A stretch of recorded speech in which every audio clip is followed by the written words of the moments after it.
কোরআনুল কারীম খুলেন, আপনার জীবন ব্যবস্থা, হাসি, কান্না, মায়া, মমতা, ভালোবাসা, প্রেম, লেন দেল, গণতন্ত্র, সমস্ত কিছু, পারিবারিক জীবন, রাষ্ট্রীয় জীবন, ধর্মীয় জীবন, সকল কিছু, সব জ্ঞানের সমারোহ এই কোরআনুল কারীমের মধ্যে আছে। খুলেন, সকালবেলা খুলেন, বাংলাটাই খুলেন, পড়তে থাকেন, দেখবেন যে সব সমাধান আপনি পেয়ে গেছেন। অতএব কোরআন যদি না খুলেন, কোরআন যদি তেলাওয়াত না করেন, সম্পূর্ণ অন্ধকারের মধ্যেই থেকে যাবেন। শয়তান আপনাকে ধরে নেয় যে অন্য মতবাদের মধ্যে, তখন আপনি আর আসতে পারবেন না।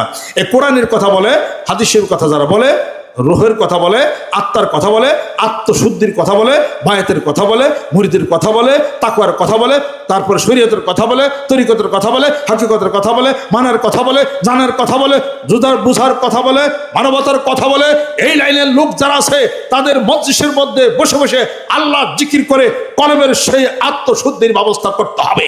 ঠিক তারই ধারাবাহিকতায় মানিকগঞ্জ দরবার শরীফের নেতৃত্বে আগামী ডিসেম্বর মাসের 24 তারিখে পটলের ময়দানে ওই বিশ্ব ইজতেমা, শরীয়ত, তরিকত, হকিকত, মারিফতের বিশ্ব ইজতেমা, তারই দাওয়াত দেওয়ার জন্য গ্রামে গঞ্জে মাঠে ময়দানে কলেমা লা ইলাহা ইল্লাল্লাহ জিকিরের দুর্গ গড়ে তুলতে হবে। রাজি আছে? হাত নামান।